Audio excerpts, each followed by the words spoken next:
Olá, meu nome é Keren, eu sou professora de Biologia do programa Universidade para Todos e hoje nós vamos dar continuidade à nossa série de vídeos sobre genética.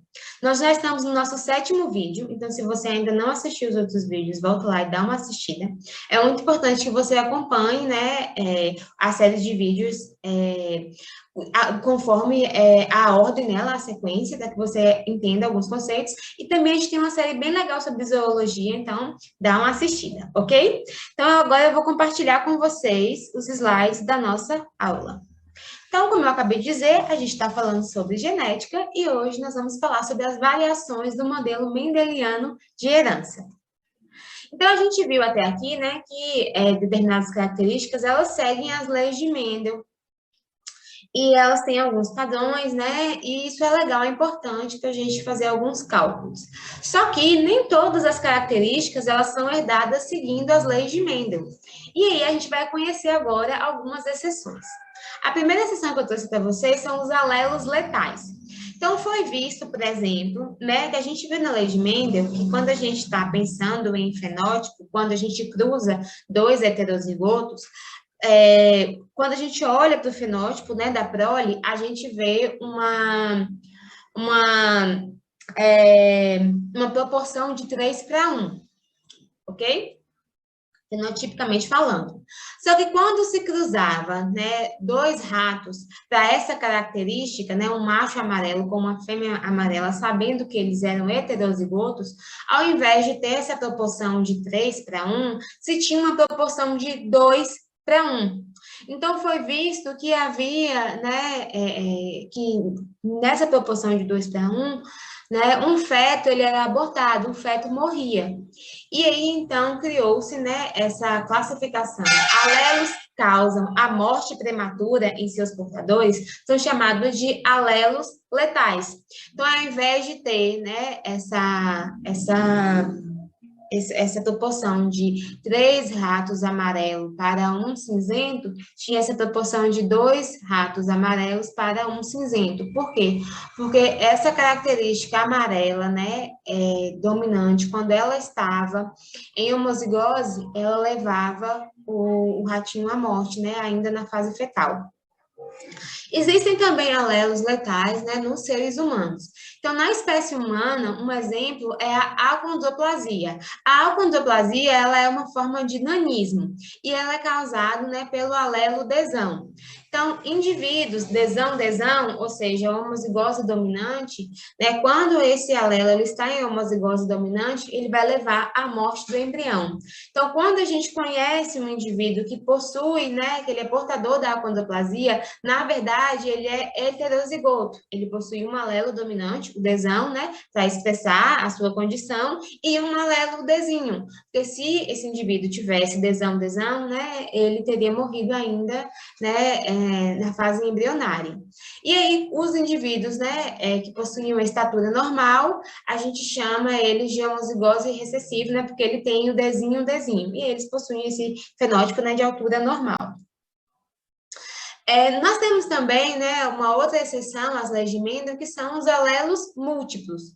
Os alelos múltiplos, o que a gente viu até agora? A gente viu, que as condições, elas eram, segundo as leis de Mendel, elas eram expressas ali a partir de 2 alelos. Um alelo dominante e um alelo recessivo. O alelo dominante era aquele que, quando o indivíduo estava em heterozigose, esse alelo continuava se expressando, o fenótipo ainda era desse alelo. Quando a gente fala de alelo múltiplo, essa característica, ela possui mais de 2 alelos, ela possui 3, 4, 5, enfim. Só que a gente precisa entender que, independente de quantos alelos uma característica possui, um indivíduo diploide, ele sempre vai ter 2 alelos. Um que veio da mãe e um que veio do pai. A característica, pode ter, 50 alelos diferentes, mas o indivíduo, ele só vai ter 2 alelos, ok? Então, separe essa característica, essa ideia de alelos múltiplos, de quantos alelos um indivíduo consegue carregar. O indivíduo diploide sempre terá 2 alelos de cada característica. Agora, a característica, pode ter mais alelos. mais além de 2, né? Então, um exemplo muito estudado é a pelagem dos coelhos. Como que isso funciona, né? Como que uma característica pode ter vários alelos, mas um indivíduo só possui 2? Como é que fica essa probabilidade? Então, esse exemplo, né,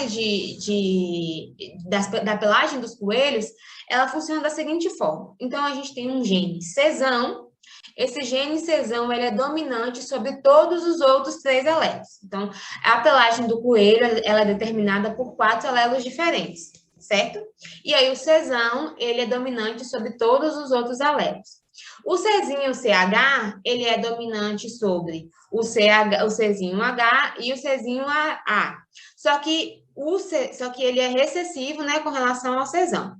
O Czinho H, ele é dominante sobre o Czinho A, mas ele é recessivo com relação ao Czinho CH e o Czão. E assim sucessivamente.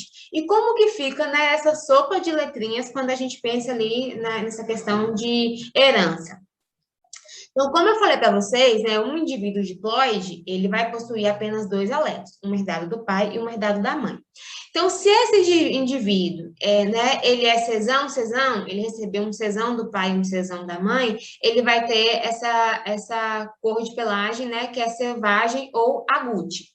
Se esse indivíduo recebeu um cesão do pai, por exemplo, e um Czinho CH da mãe, ele ainda vai ser, né, vai ter essa cor de pelagem selvagem agute. Por quê? Porque o cesão, ele é dominante sobre todos os outros alelos.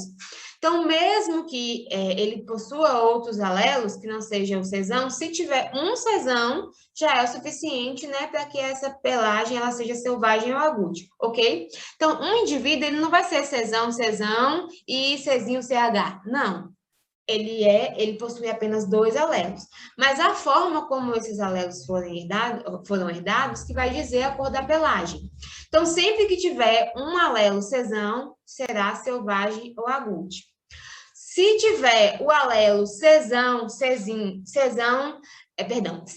CH, e não tiver o alelo selvagem, né, que é o alelo dominante sobre todos os outros, o Czinho CH, perdão, ele será, então, o dominante da história. E o indivíduo terá, então, a cor chinchila. Se esse indivíduo for Czinho H ou Czinho H, Czinho A, ele vai ser Himalaia. E para ele ser albino, ele precisa estar em recessividade do Czinho A, porque o Czinho A, ele é recessivo com relação a todos os outros alelos. Então, o coelho, ele só vai ser albino se ele tiver recebido tanto do pai como da mãe, né, o Czinho A. Ok? Então, se a gente reparar aqui nessa tabela, todo mundo só possui 2 alelos, certo? Czinho CH, e assim sucessivamente. Porém, a característica, ela pode ser determinada por 4 alelos diferentes.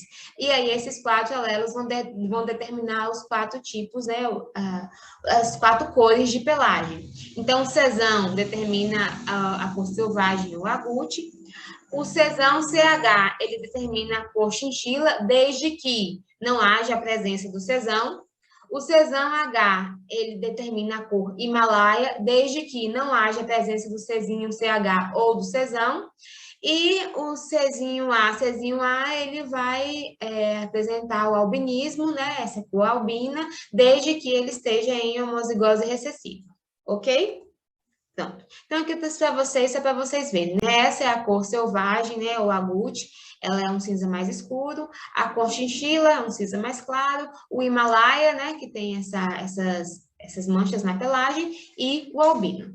Beleza? Agora vai falar um pouco sobre a dominância incompleta. Então, quando, né, em alguns casos, o fenótipo do indivíduo heterozigoto, ele é intermediário entre o fenótipo homozigoto dominante e o homozigoto recessivo, a gente chama isso de dominância incompleta. Então, a gente tem aqui um exemplo, né? Uma flor, azão 1, ela é vermelha. Uma flor, azão 2, ela é branca. Mas uma flor heterozigota, né, entre esses 2 alelos, azão 1, azão 2, ela é, então, rosa, porque ela vai estar, né, ela vai ser uma cor intermediária entre o vermelho e o branco. Mas aí, as tonalidades de rosa, né, elas vão poder variar de um pouco mais escura, mas um pouco mais clara, ok? Mas mesmo assim, vai ser um fenótipo, né, intermediário entre o homozigoto dominante e o homozigoto recessivo. Então, quando a planta, né, enfim, o indivíduo, a espécie, ela apresenta essa característica intermediária, a gente diz, então, né, que essa característica, ela possui essa classificação de dominância incompleta. Um outro exemplo é a cor da berinjela. Então, a gente vê aqui, ó, um indivíduo pezão, ele produz frutos de cor púrpura. Um indivíduo pezinho, ele produz frutos de cor branca. Quando esse indivíduo pezão, ele é cruzado com esse indivíduo pezinho, a sua prole, né, vai ter esse fruto mais dessa cor violeta, né, que é esse roxo mais fraco comparado com o púrpura. Por quê? Porque essa cor violeta, ela é intermediária entre o branco e entre o púrpura, ok? Mas se a gente cruzar esses indivíduos heterozigotos que possuem essa cor intermediária, a gente vai ter a seguinte proporção: né, de indivíduo pezão, carregando a cor púrpura. 2, para indivíduos pezinho, heterozigotos, carregando a cor intermediária. E para o pezinho, né, carregando a cor branca. Então, a gente tem a proporção de 1:2:1, ok? Porque nesse caso de dominância incompleta, o genótipo, ele vai seguir também a mesma proporção do fenótipo, ok? Já que um heterozigoto, ele possui uma cor intermediária entre os dois homozigotos, o dominante e o recessivo, ok? Que é uma coisa diferente, né, que a gente tem visto das leis de Mendel. Uma outra característica também é a codominância. Então, o fenótipo do heterozigoto não é intermediário entre os fenótipos dos homozigotos, mas o heterozigoto ele vai expressar simultaneamente os fenótipos de ambos os homozigotos. Então, o que a gente viu até agora? A gente viu que na dominância incompleta, o heterozigoto ele vai apresentar um fenótipo intermediário entre as duas cores. Então, vermelho, branco, o heterozigoto ele vai ser rosa. Aqui na codominância, não. Na codominância, os dois alelos vão se expressar. Então, fazendo um paralelo a esse exemplo que eu acabei de dar para vocês, seria uma flor vermelha e branca ao mesmo tempo, entendeu? Tipo, vermelha com pintinhas brancas, algo assim do tipo. Então, o exemplo que eu trouxe para vocês, ele não é tão visual, mas dá para entender. Então, um exemplo muito comum, né, que a gente vê muito nos livros sobre a codominância, é o tipo sanguíneo, é o sistema sanguíneo MN. Olha, não estou falando do ABO. O ABO a gente fala depois no próximo vídeo. Eu estou falando do MN. Então, esse sistema MN, ele vai codificar 2 tipos de antígenos, ou seja, 2 tipos de proteínas nas células vermelhas do sangue.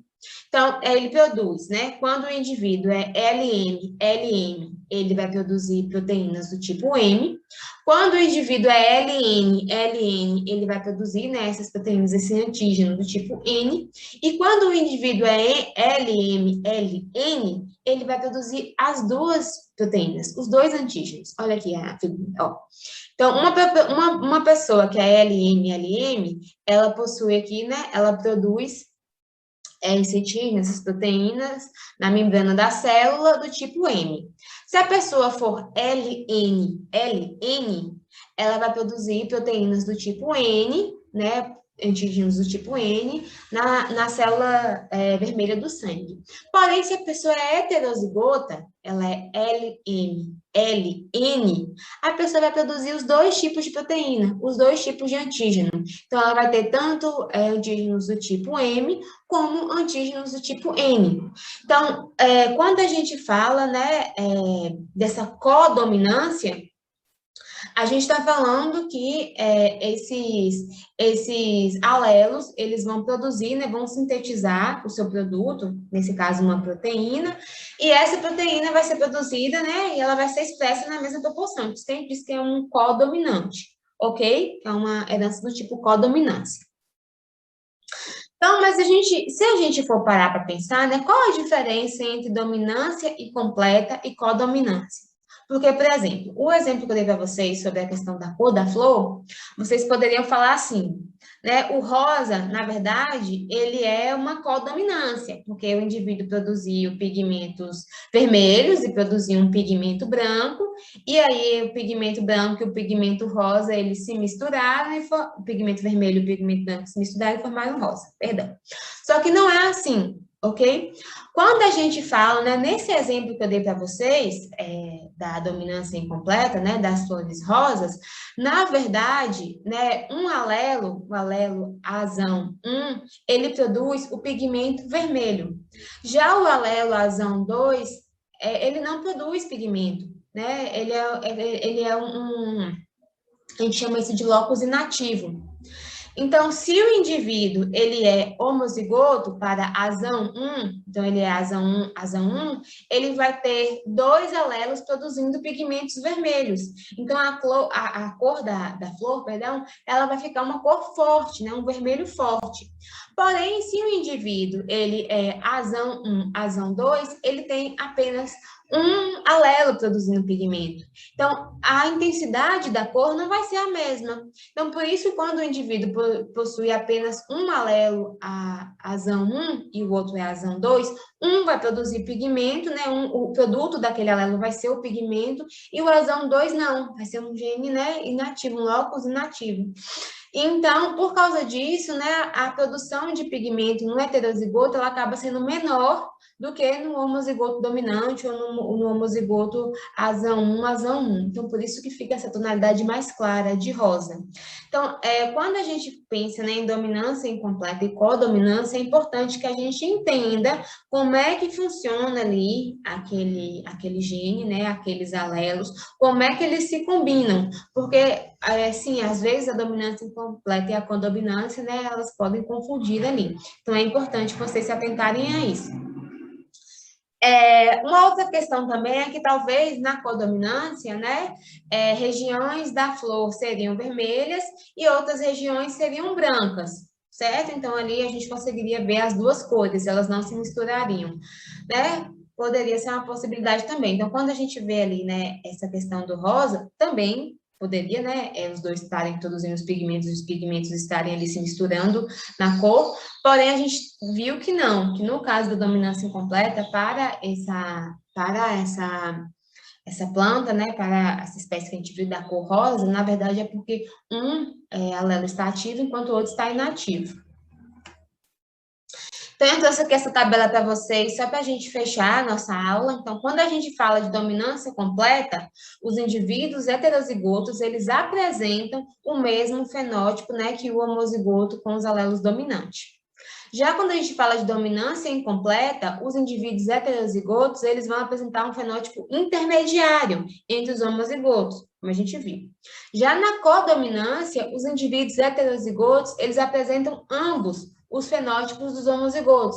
Então, como a gente viu ali no sistema MN, vai produzir tanto proteína do tipo M como proteína do tipo N. As duas vão ser produzidas. Ok? Então, pessoal, é isso. Muito obrigada, né, por ter assistido até aqui. Na próxima aula, eu vou falar um pouco sobre o sistema ABO, né, como funciona, né, essa codominância dentro do sistema ABO. A gente ainda vai falar também um pouco sobre a genética, né, dentro do sexo, né, funciona um pouco diferente o tipo de herança quando essa herança está ligada ao sexo. Mas aí eu aguardo vocês. Não deixe de nos seguir nas nossas redes sociais. Nos siga no nosso Instagram, também no site do PTUS, que lá tem um conteúdo muito legal, tem os módulos. Então, também não deixe de fazer os exercícios que estão no módulo para complementar o assunto. Ok? Eu aguardo vocês no próximo vídeo. Tchauzinho!